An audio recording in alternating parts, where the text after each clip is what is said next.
So I'm going to talk about what might be a next step, and I think the discussion perhaps should be, do we need a next step? We think we do, and we're trying to outline some practical next steps for the 2030 package. So I just want to take you through some new research we just published a couple of days ago, as well as some proposals which are in a paper outside.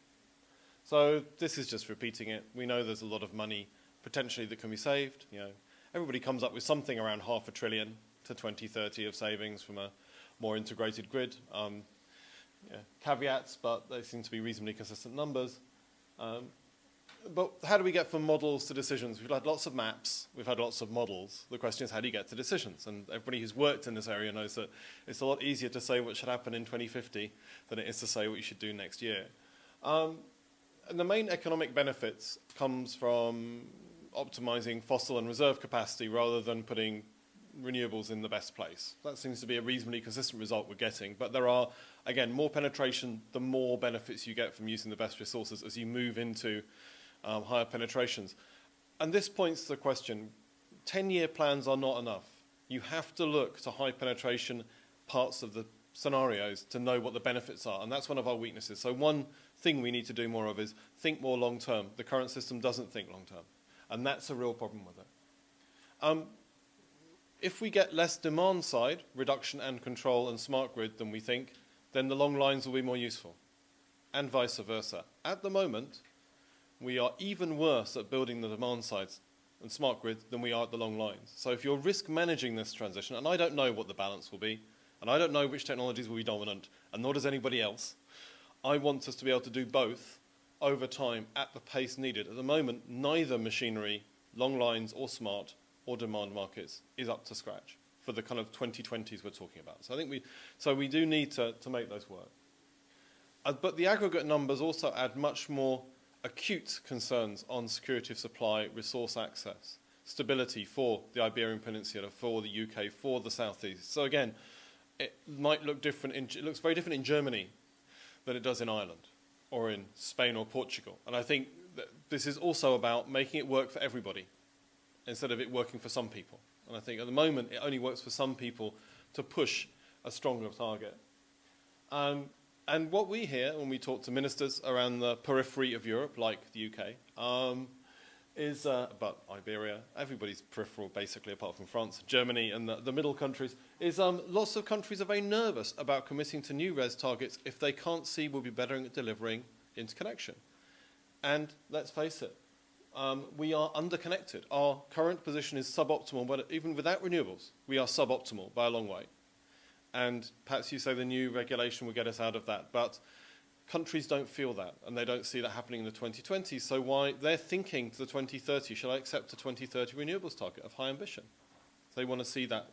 So again, waiting and seeing as opposed to certainty at the political level is quite key. I'm not sure they're comfortable with the purely bottom-up approach. Certainly, they're not. If you look at the responses to the consultation on the 2030 package, the lack of a clear plan forward infrastructure was one of the major points made outside the three targets. But no one talks about it because everybody's talking about three targets rather than how do we make the energy system we need. And for us, that makes us think that the current interconnection goals of 10% are outdated because we don't have a single goal in each part of Europe. It doesn't reflect the different needs of European regions. So saying that the current PCIs will meet that is kind of, well, yes, so what? That goal was developed in a very different space. It actually, of course, was a Spanish goal. And they're the only ones who don't get the goal they developed, ironically, from the PCI. So that's the global picture. We've done a lot of analysis and a lot of work on the North Sea's grid. We keep our feet on the ground, not because we're a company, but because we study politics and we talk to everybody in the North Sea's region who's trying to do this. So we know quite a lot of detail, the reality of things going forward. But we then asked a consultancy to go through all the projects which are out there and give us a risk assessment of whether they're going to happen, based on politics, finance, environment, planning, etc. And those are the projects they looked at. Actually, a lot. There's a good project pipeline. People are putting a lot of projects forward which would form the foundation of the kind of North Sea's grid we're looking for integration onshore and offshore, perhaps not as many hubs as we'd like, if they arrive. So that's the plan, or the reality. This is the risk assessment, project risk along the bottom, importance for a North Seas for realizing the value of a fully meshed grid on the y-axis. There's a report on our website on this, so don't worry. basically, red means high risk. So you see a lot of the major and the volume, the size is the volume of the interconnector, of the blob. The basic takeaway is a lot of the most important strategic interconnectors are at highest risk of not happening, and they're on the PCI list. Now, you can go through the report and challenge the judgment of the consultants we hired to do it, and that'd be another workshop, but that's the assessment they're making. And why is that? It's not primarily technology consenting, environment and supply chain risks. It's primarily political and regulatory risk associated with the way we manage infrastructure, based on what developers think of the current implemented infrastructure regulation. So looking forward, not in the old system, but the new system. Again, obviously, a lot of subjective judgment here, so I'm not saying this is science, but I am saying it's a well evidence-based view. And so the uncertainty is support schemes, so not in the infrastructure space, it's how much you're going to build. Trading arrangements, but interventions like capacity mechanisms, it's regulatory treatment for combined grids, how things are valued, how renewables will be traded, how hubs and interconnect, so what we were talking about, and stranding risk. The future is uncertain. I think, again, why are we so worried about overbuilding grids? We're not in a capital, all this stuff was set up in a capital constrained world where this came off government budgets and was, this is the old world of planning. The question is risk managing.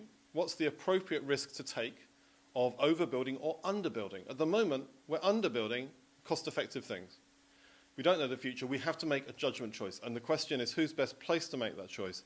A political space or a technical regulatory space? And this is really an issue about legitimacy for making strategic choice. So we think we do need some new elements in the 2030 package if we're going to give people certainty that the right infrastructure will be built. But we think that they should build on the good work we've done to date. So what we're trying to do is come up with with some ideas that would give us more strategic, forward-looking ability and more certainty. But again, it's an evolutionary change, even though it has got a different outcome, not trying to rip up the whole process and the good stuff we've done to date. So that's just to be clear. We think we should identify a core strategic European network with numbers on capacity. So not just corridors, but actually think about what that no-regret amount of interconnection is, so that we can know if we're near there or not, and if we're not near there, we can propose top-down projects to meet the things we're missing. So that a top-downness, but it allows the bottom-up to fill first. So it's not planning in that sense. We need to get our financial instruments to meet the demands needed. The numbers show the companies don't have the capacity to invest, and we need to make sure project bonds and other areas are capable, the Connecting Europe facility, of making those. There's several more detailed financial analysis in the paper, which is also outside. We need to look at forward visibility of future infrastructure needs, so plans are shared at the regional level, a much more active role for the regional groups, which we think are too passive in the current regulation. They could just do it on their own, so I'm not sure if it needs them to do anything but behave differently. That's an interesting question.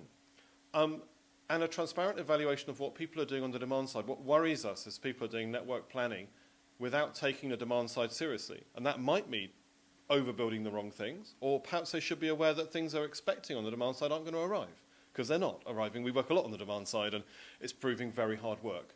So I think that transparency, which is very bad even at the national level, needs to be there.